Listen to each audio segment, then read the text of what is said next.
93.3 The Fan. It's gut check time now after losing yesterday. This is an elimination day for the San Diego Padres unless they can figure it out and get out there and get a win against the Chicago Cubs. We're taking you up to about 11 o'clock.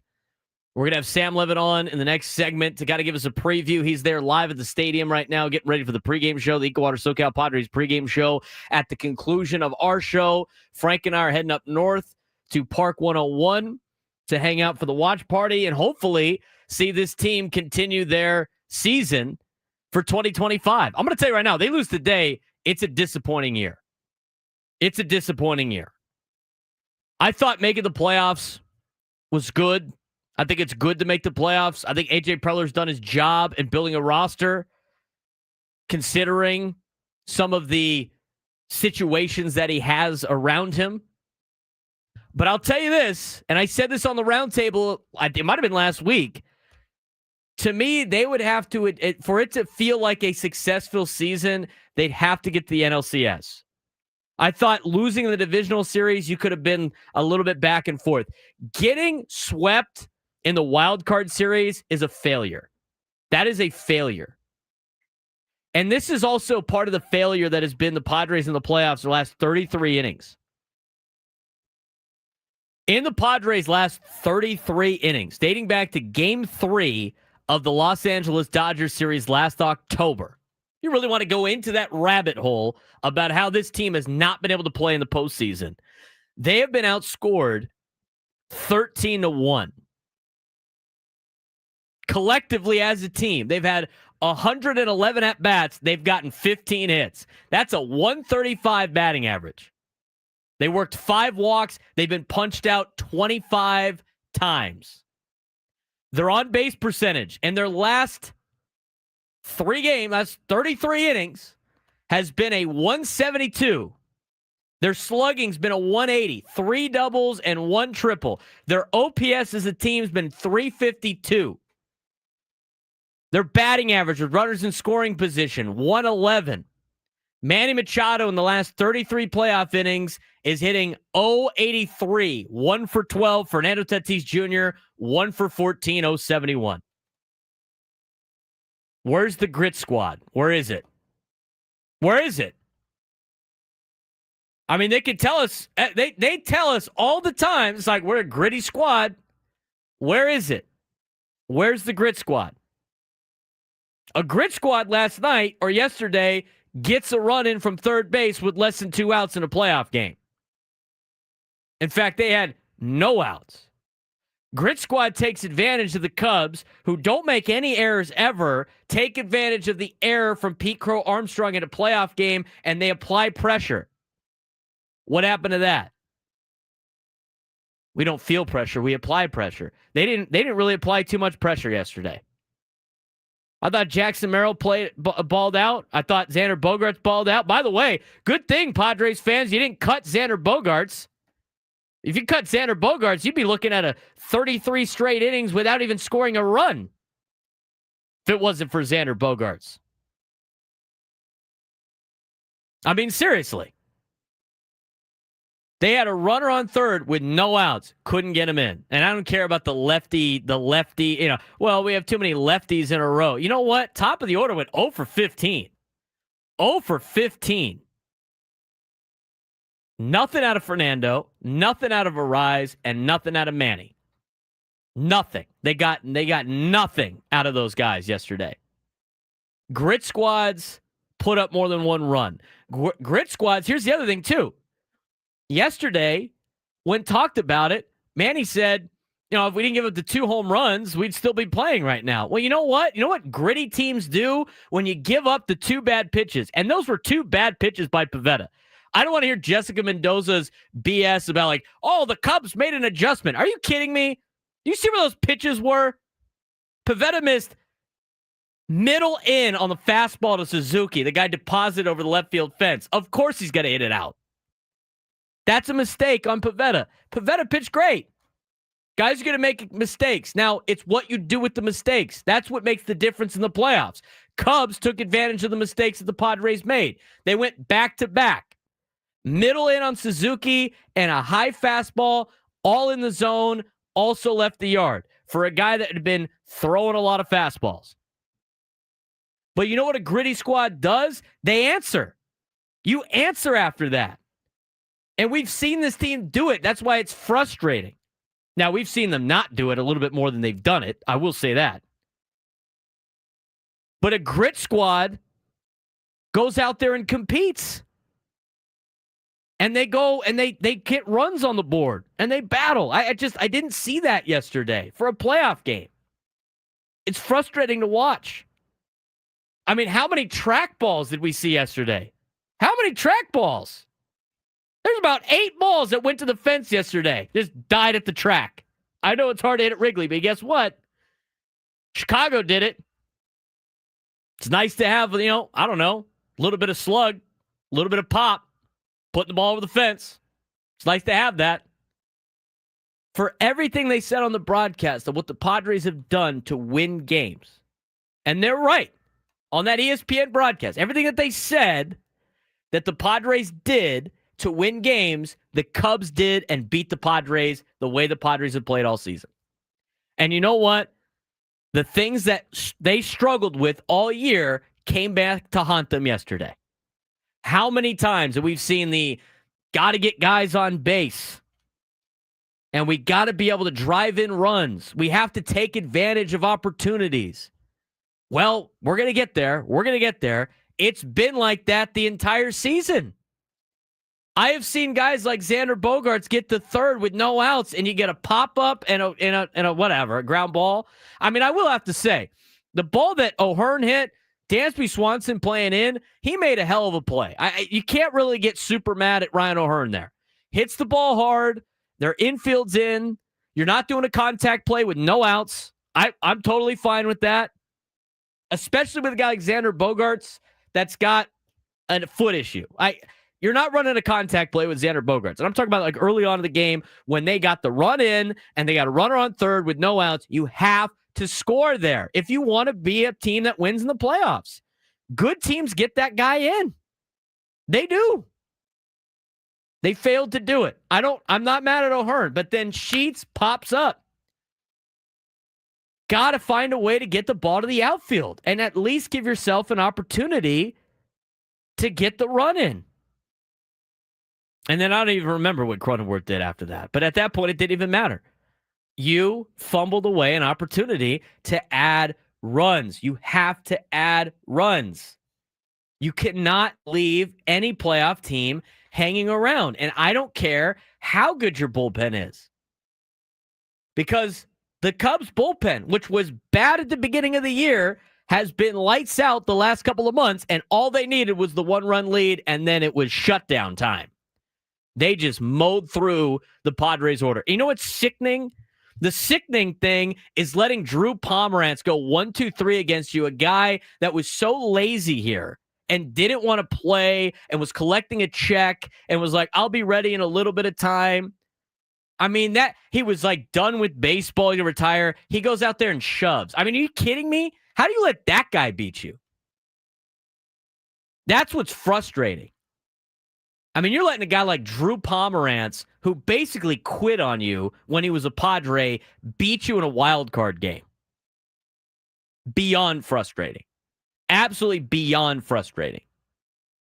And so now what is the task? And again, I'm not saying it's over, but I'm telling you right now, if you want to look at it realistically, here is what the Padres are trying to do. Now, you could view it any way you want. And I'll say this. I'm going to say this again. The organization did their job. They spent the money. A.J. Preller went out and had a great trade deadline. Now, not having Laureano hurt you yesterday. They assembled a great bullpen. Haven't been able to use it. They assembled a great roster, a good enough roster to win. Is it a perfect roster? No, but nobody's going to have a perfect roster. I thought A.J. Preller has done his job. And him and the Padres losing 2 games shouldn't impact his job status at all. It's up to the players now. It's up to the players. Everybody else in the organization has done their job. It is up to the players. And so this is what the Padres have to do. Listen to this. Since 2020. Now they don't count that. They don't count the COVID year. I don't care. It's a 3-game series in the postseason. We're counting it. Since 2020, only 2 teams have come back from down 0-1 to win the series in the current format, right? Again, you can don't count 2020, count 2020. We're going to count it, all right? Because it's a 3-game playoff series, the first they ever did it. Only 2 teams have come back from an 0-1 deficit. The San Diego Padres and the Oakland Athletics. They were the 2 teams that did it in 2020. Both of those teams were home teams. Now, there's nobody in the stands, so take that for what it's worth. There's nobody in the stands. But the home teams won both those games. Since then, there hasn't been a single team that has lost game 1 that has come back to win the series. Not one time since 2022. Not one time. By the way, do you want to know how many times it's even made it to game 3? Since 2020. Again, we're going to count 2020. I'm telling you, if you take 2020 out, it's going to make it worse. Since 2020, there have only been 4 series that have ever reached 3 games. The Padres forced game 3 here in San Diego. The Athletics did it against the White Sox in 2020. The New York Mets did it. They forced game 3 in 2022. And the Mets did it last year the Brewers did it last year against the Mets. You know what all those teams have in common that have forced game 3? All the teams that have forced game 3, you know what they have in common? They were all home. So not only are the Padres trying to force game 3 for the 3rd time ever, if you want to not count 2020, or the 5th time ever, if you do want to count 2020, I mean, do what you want. They're going to try to be the 5th team to do it, or the 3rd team to do it.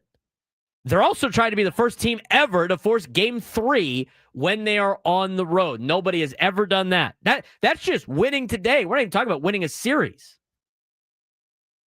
That's why yesterday was so important. That's why I didn't really lay out the whole situation of Dylan Cease pitching with the season on the line, because guess what? You make it to this point, I mean, it's not looking good for you. It's just not.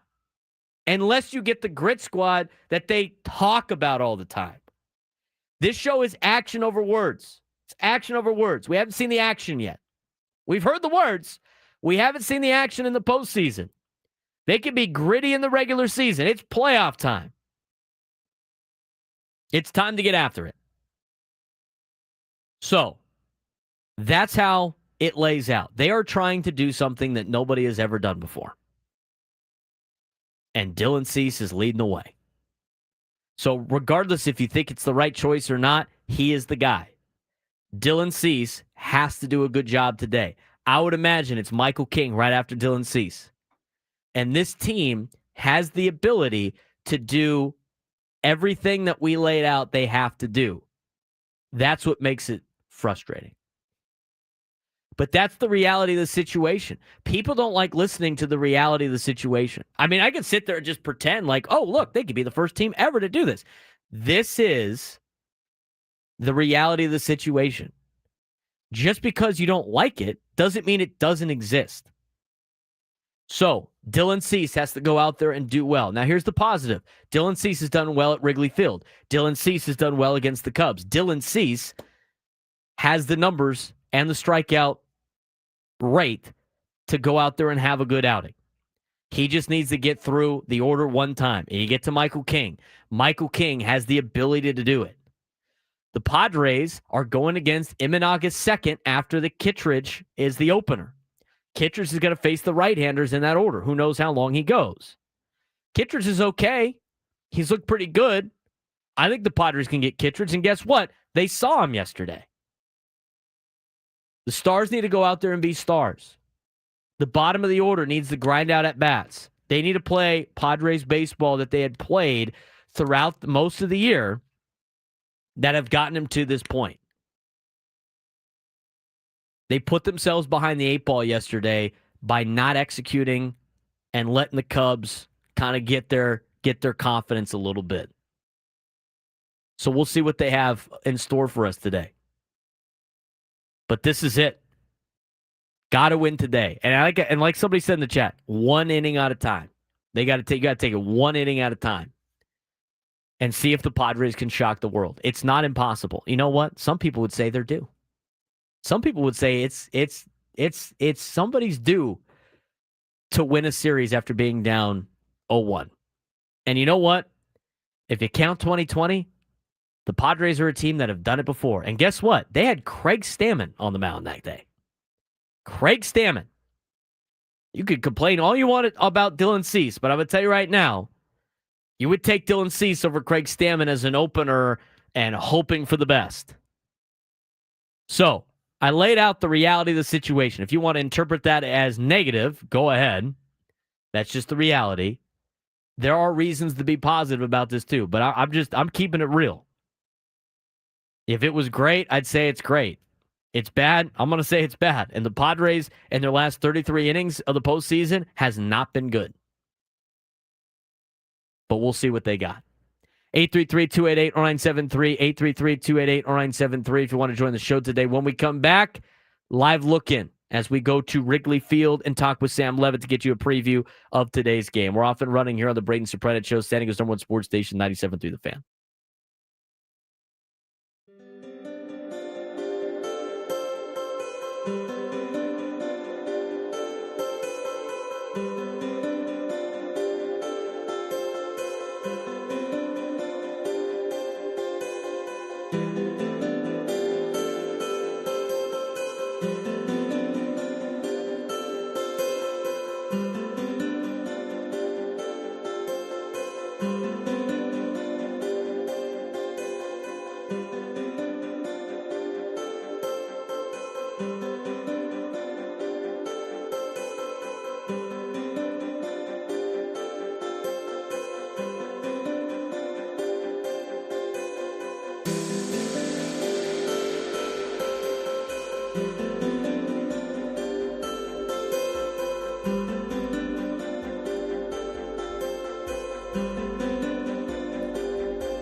10:23 on a Wednesday morning.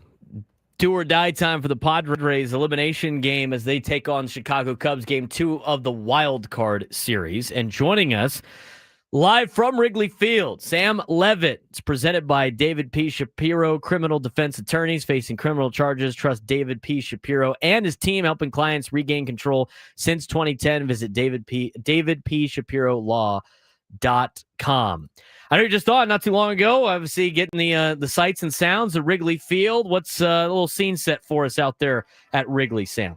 Yeah, Braden, good to talk to you. Padres have just taken the field for batting practice, so they're about to do a little bit of infield, and then they'll hit. The stand starting to fill up here at Wrigley, in the bleachers as well. The wind looked like it was blowing across from right to left earlier in the morning, but now I'm looking at it, and it's blowing a little bit more in now. It's not howling by any means, but I would say from what I can tell, and I'm not a meteorologist up here to be clear, but maybe blowing in slightly. And that's a little bit different than what it was doing in the earlier part of the morning into obviously early afternoon now here in Chicago. So that's the scene setter. It's a really nice day again. Blue skies, a little bit chillier than it was yesterday, but still very, very nice. Not quite as hot. So we shall see between the wind and the sun how the ball travels today and what we get here in a very, very important game too.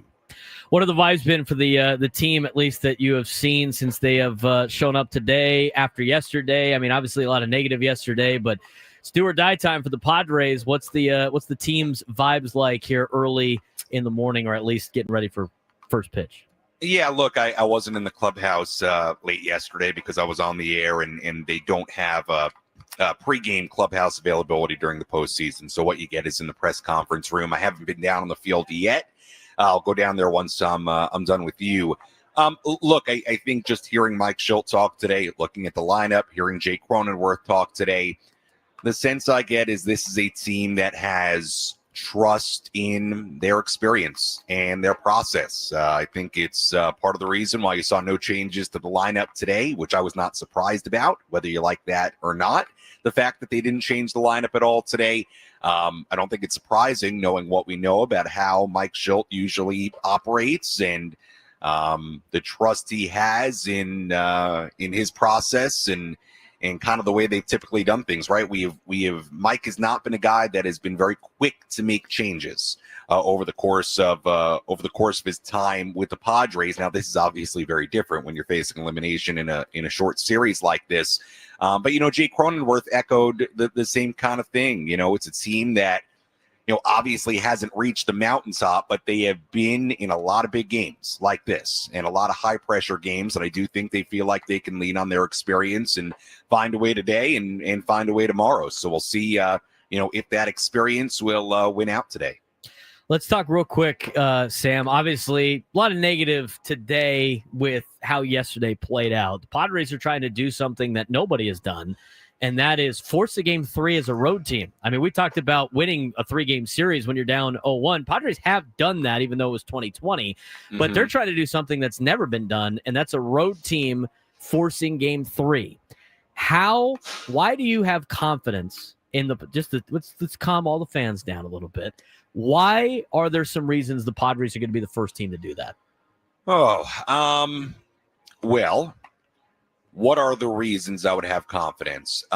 Number one, I'd say Dylan Cease has looked better. Now, he has not been dominant, but he was okay to good in the final month of the season. He is a guy who really can dominate with his fastball when he's locating it. We saw Pivetta have a lot of success with the fastball yesterday, so that gives me hope for Dylan Cease.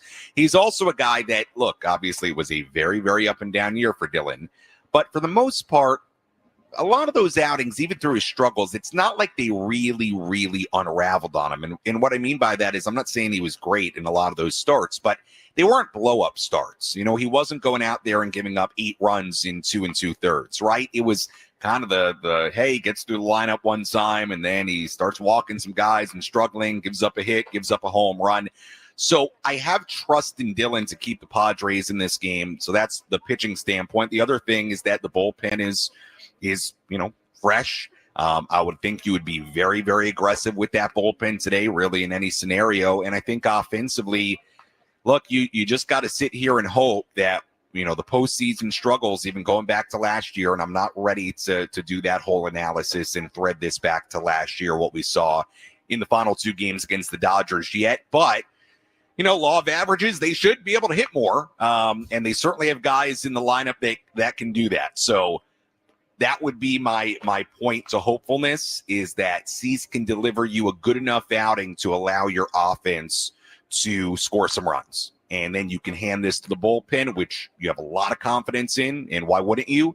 And go find a way to move on. To me, that's kind of the recipe here today. That's why I'd be hopeful.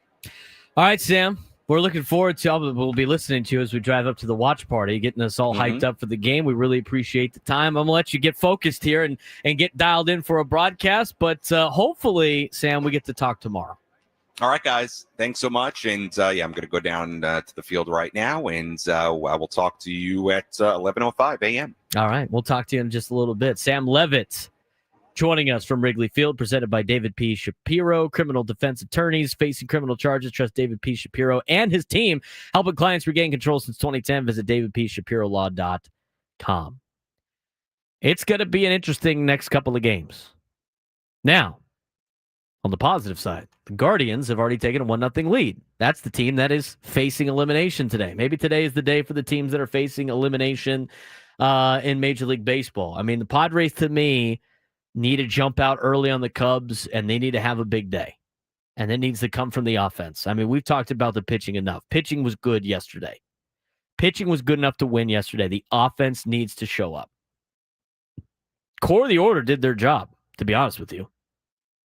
Mostly Xander Bogaerts and Jackson Merrill. Those guys were balling out. You got to get some production from everybody else in that lineup. We'll talk about the lineup when we come back. We'll get you some of the keys to the game. We're going to have Frank jump in. We're going to discuss how the Padres are going to keep this season alive. It's going to be 1 inning at a time today against Chicago. Another beautiful day in the Windy City. Another beautiful day here in San Diego. We'll have our last segment before we drive up to Park 101. Should be a fun time at the watch party in Carlsbad. See you guys all there.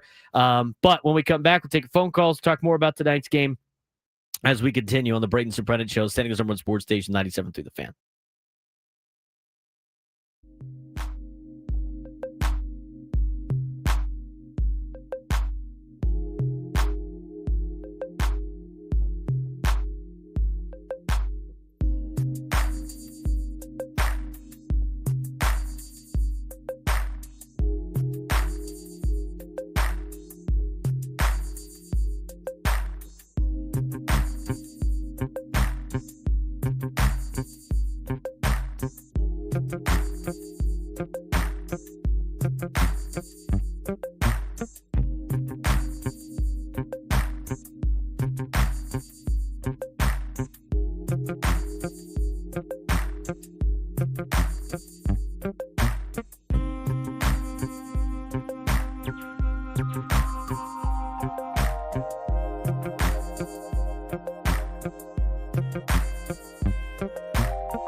Final segment of the Braden Surprenant Show, live and local each every day from 10 to 2. We are getting preempted by the Padres game. Obviously, everybody's on pins and needles waiting for this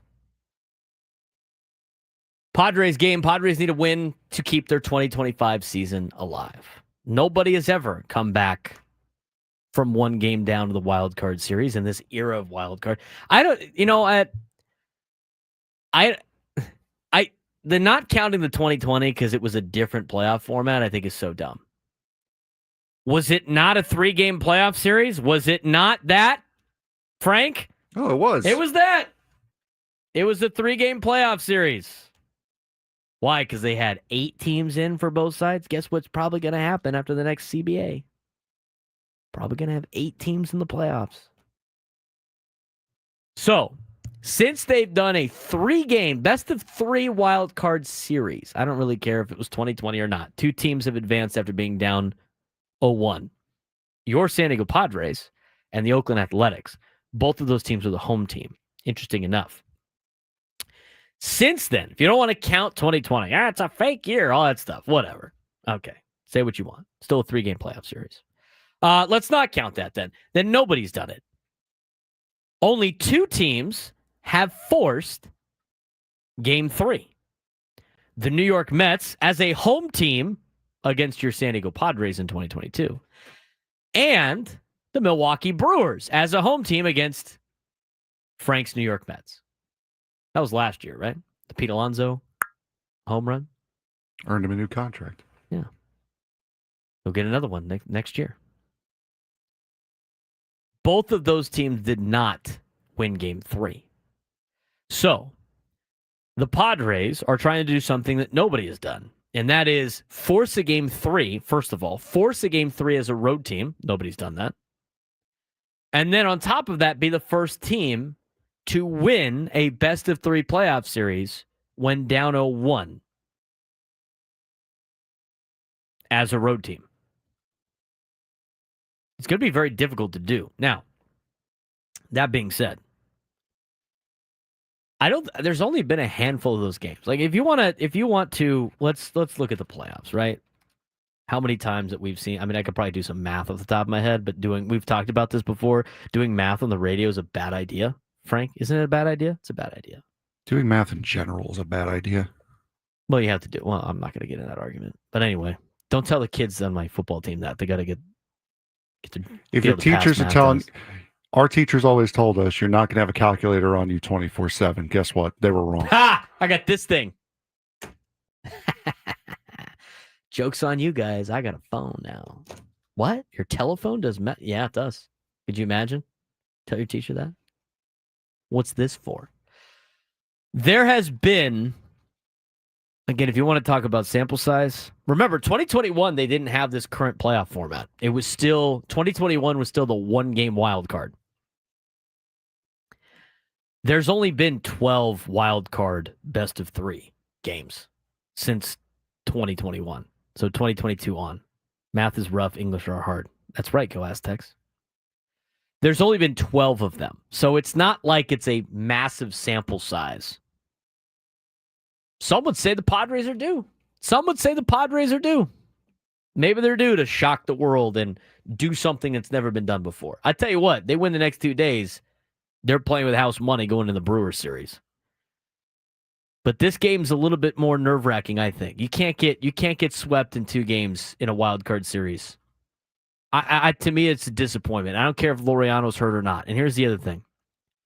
You know, some people wanted to blame AJ Preller and the organization spent the money, ownership, did a great job. They have done a great job spending the money and investing in this team. AJ Preller's done a great job assembling the team. It's on the players now. It's on the coaches and the players to execute in these games. And the other thing, too, with the playoffs, like, it's such a crapshoot. It's such a crapshoot. As we've talked about it before. I mean, let's talk about yesterday for a second, right? Yesterday, crapshoot. At the time the Padres were going into the inning in which Pivetta gave up the 2 home runs, the Padres defensively had been great. Pivetta had been great going through the order. I mean, he looked sharp. He looked like he was going to give you 7 innings yesterday. And the offense got the run they needed, but you're still hanging on like, well, you should have executed and got a couple more runs. But they were doing well. 2 pitches changed the entire game. 2. That was it. Pivetta threw 2 bad pitches the entire afternoon. They both left the yard. Didn't go your way. It's baseball. You know the other thing it's baseball? Ryan O'Hearn hits a ball over 100 miles an hour with the infield in and a runner on third base and no outs. And gosh darn it, Dansby Swanson made a hell of a play at shortstop. And then later on, another opportunity, a bloop shot by Ryan O'Hearn, and a tough catch is made by Dansby Swanson. I mean, these are the little things that affect baseball games. That's why baseball is just kind of a crazy sport. That's why it's a frustrating sport. That's why they said you got to play a best of 170-something games if you want to find the best deal. Yeah, I don't know about the whole Jessica Mendoza. I mean, you kidding me? They made an adjustment.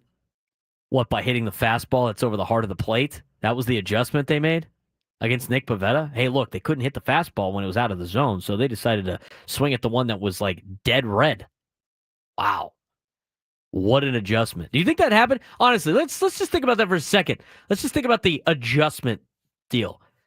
You think they're in there looking at the iPads going, you know what?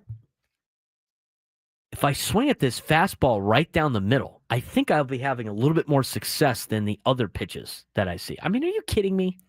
What adjustment is she talking about? Made an adjustment. What a joke. See that ball there that's getting thrown at you? I want you to hit that with this big stick that you have. Oh. That's what you have the stick for. Yeah. You're missing it. Ball. You're missing it. Maybe you should hit it this time. What kind of adjustments is she talking about? Wood on leather. That was literally Pavetta's worst pitch he threw the entire day. Was the fastball to Suzuki. I mean, that thing was a bleep shot. Then you can insert your own word there. I mean, that was like the perfect belt high, middle in. Are you kidding me? What an adjustment. What an adjustment. And then the other ball that got hit out of the yard is a fastball at the top of the zone, completely in the zone. What an adjustment. I mean, come on. I couldn't believe. I was like, we're just saying stuff now. I mean, we're just throwing words out there. Words. Oh, I'm just stupid. I mean, I could adjustment. Good thing maybe the Padres should make the adjustment and swing at fastballs right down the middle. Give me a break.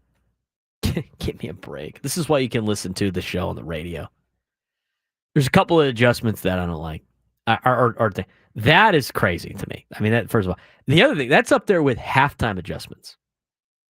Halftime adjustments in football is the dumbest thing ever. You want to know why? You have 15 minutes. That includes running into the locker room. That's also using the bathroom, which everybody does. And then you have to figure out and teach your team what to do before you go back out on the field to warm up again. You have 15 minutes to do that. Halftime adjustments. Analysts love saying that. Halftime adjustments. Incredible. All right, Frank. It's time to be frank. Your reaction to yesterday's game. What about everybody's freaking out about the bunt, too. Who's on your list that should never bunt, Frank? Fernando should never bunt in any situation ever. Manny should never bunt in any situation ever.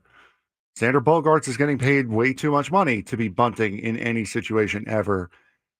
And Jackson Merrill, especially after hitting a double in the previous at-bat, should never be bunting ever. Was that with no outs? That was to lead off the inning.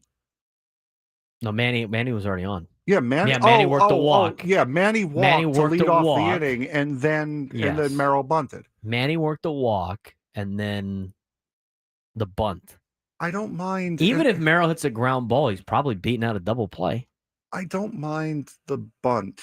I don't mind the bunt play. But to have Jackson Merrill do it at that point in the game, this should never be. You're playing for a run. That's something that's good to do during the regular season. Fine. And if it wasn't called by Schilt for him to bunt, you got to sit him down and say, listen, I don't want you bunting just to get your eye in the batting cage anymore. Forget about the bunt. Never, ever, ever bunt. Ever again. Period. They've created a culture with the bunting where they make it like where that seems like a good decision there for Jackson Merrill. You have nobody out. And it was the fourth inning? Look, I understand now from this perspective, if you add that run on and now you have a 2-0 lead for your bullpen, you're thinking like it's really great. But not with Jackson Merrill and Xander Bogaerts, who ripped that double in his last at-bat. You could have played for the big inning there. Here's the deal. It's like a dirty joke. Time and place. Mm-hmm. There's a time and place where that is acceptable.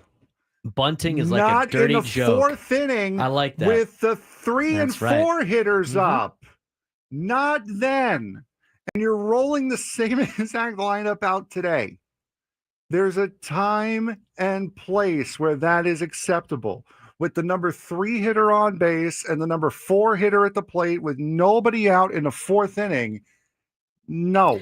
If Jay Cronenworth worked a walk, Fantastic. And Freddie Fermin was up and dropped down a bunt. Have Freddie Fermin Sounds bunt. good. Have Fermin bunt the rest of the year. I don't care. Jackson Merrill should never be bunting, ever. Bunting is like a dirty joke. That needs to be a T-shirt. Frank has pulled out some gems, let me tell you. Jetropolitans, bunting's like a dirty joke. Got a couple other ones. What was the other one? Mike Gundy looks like a dehydrated Elvis. It's great. Yeah, Mike Gundy looks like a dehydrated Elvis impersonator. Another great one-liner from Frank. Love it. We have a couple of minutes here. 833-288-0973, 833-288-0973. Let's get out to Scott in Santa. Scott, what's going on, man? Scott, are you there? We'll see you, buddy. All right. Now, looking at today's game, we talked about the negatives. It's hard to try to think that this thing's just going to get flipped. It's hard to think that this thing is just going to get flipped. But the offense looked good over the weekend. And again, back to playoff baseball. Some of the guys that haven't been good in the playoffs, not only in a Padres uniform, but in general, have continued to struggle in the postseason. I mean, we could talk about pitching all we want. The pitching did their job yesterday. Everybody's worried about Dylan Cease. I'm worried about the offense. They've scored 1 run in the last 33 innings of playoff baseball. 1. They got 4 hits yesterday. But how about this? I was listening to Gwen and Chris the other day, and Chris brought up the whole runners in scoring position and getting hits with runners in scoring position. He said teams that lose usually hit under 200 with runners in scoring position.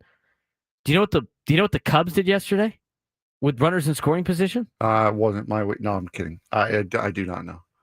0.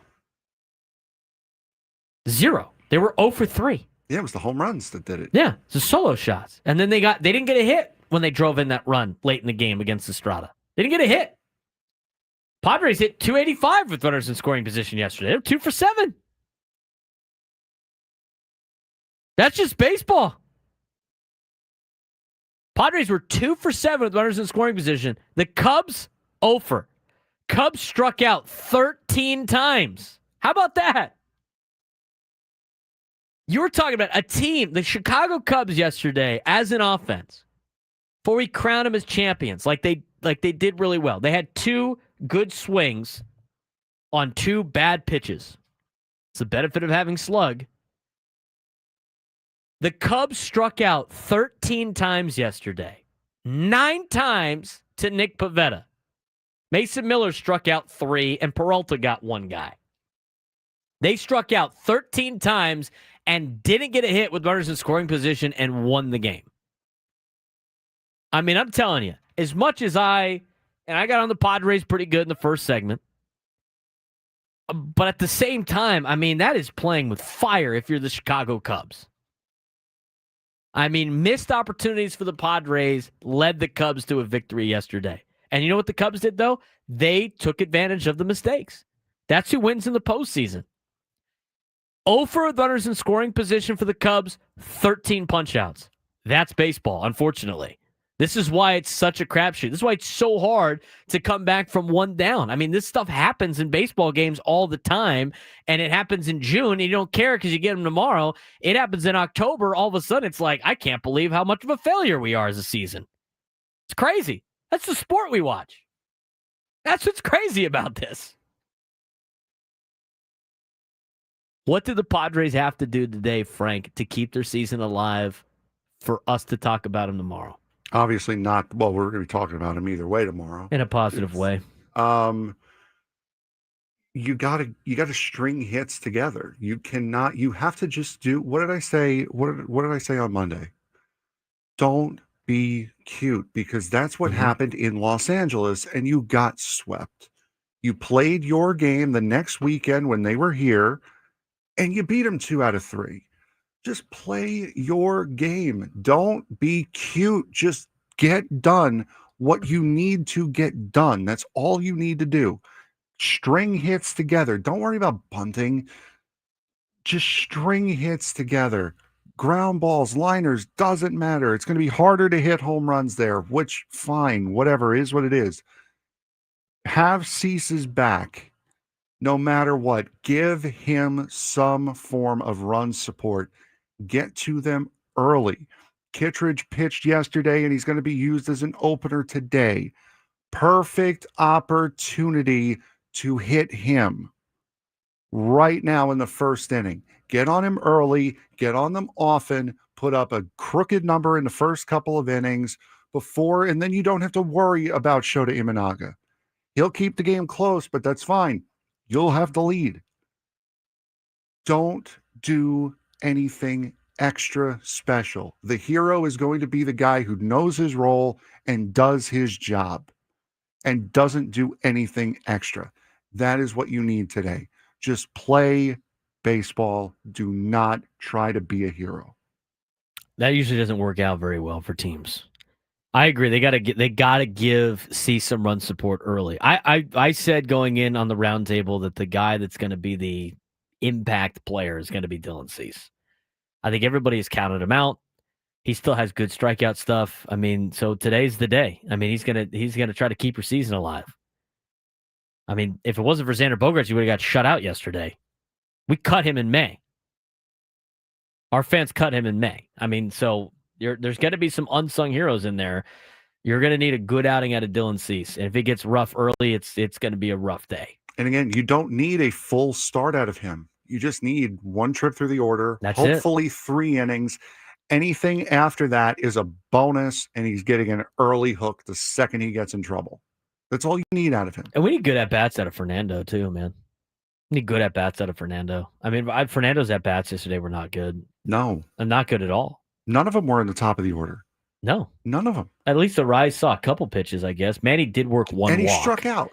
But yeah, he struck out and then, you know, he had a couple of seeds right at somebody, but it's still an out.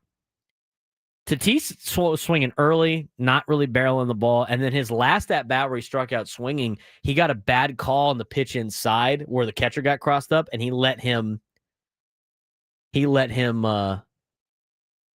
that affect him the rest of the at-bat. He let that affect him in the rest of the at-bat. But Junior needs to have a big game today. I'd love to see, you know, first inning would be nice to put up a run to put the pressure on for the San Diego Padres, especially against the guy that you saw yesterday. But we'll see. We'll see how it goes. We will be at Park 101 in Carlsbad at about noon, depending how long it takes us to get from Serra Mesa to Carlsbad. So we will be there for the watch party. What time are we out today, by the way? We got another 2 minutes. Another 2? Are you sure about that? Yes. All right. So you guys will know when it is 10:58:15 because you will hear music in the background. The pregame starts at 05 today. Did you not see the text that our wonderful program director Adam Klug? He changed it again? No, he didn't change it again. It was fire silent bed at 10:55 outro music, then fire. Okay, there you go. Thank you very much. Minutes. Otherwise, I was gonna take a phone call. English are hard. See that? Let's get out to Jason and Encinitas. Jason, what's going on? Fellas, how are you? Thanks for the call before you cut over to the pregame show. You know, this team, give AJ credit, of course, for building, the team, well, making the roster moves he's made. But, I would argue with the way that playoff baseball is played in 2025, this team is built for playoff baseball from 10 years ago, not in an era where teams go to their pens in the third inning, have a reliever face 3 guys, and then they're out, and it's the next reliever, and on and on and on.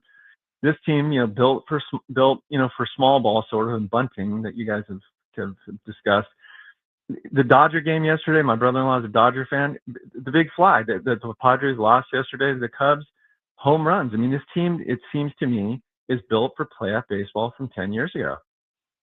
Well, their pitching staff's not, and I appreciate the phone call. Their pitching staff's built for playoff baseball in this era. The lack of slug is just kind of crazy. I mean, they have guys that can hit the ball out of the yard, too. That's what's frustrating. I mean, you tell me Manny Machado and Fernando Tatis Jr. can't hit the ball over the fence anymore? No, they both had, 20 home runs each? More? I mean, they haven't been able to, tag mistakes, though. They haven't been able to tag mistakes. I mean, how many track balls we see yesterday? 8? It was a good amount, yeah. Some weight room balls. And I know these guys aren't not strong. I mean, yesterday in the Dodgers game, their stars jumped out and performed, which is interesting because they haven't been in the playoffs the last couple of years. But they hit 5 home runs yesterday? Their bullpen still almost coughed it up. You see the Dodger fans sitting there watching their team. I got a text from a Dodger fan yesterday going why am I nervous up 10-2 in the 8th inning? I don't know. Is his bullpen's trash? Blake Trinan, maybe. That might be a reason. Yeah. Anybody Tanner else Scott? that rolls out of there? All right. EcoWater SoCal Padres pregame show is coming up next. Frank and I are on our way to Carlsbad for the watch party at Park 101. Hope to see you there. What are you prepared to do, boys? Padres facing elimination. We'll see how they do. We'll talk to you guys tomorrow.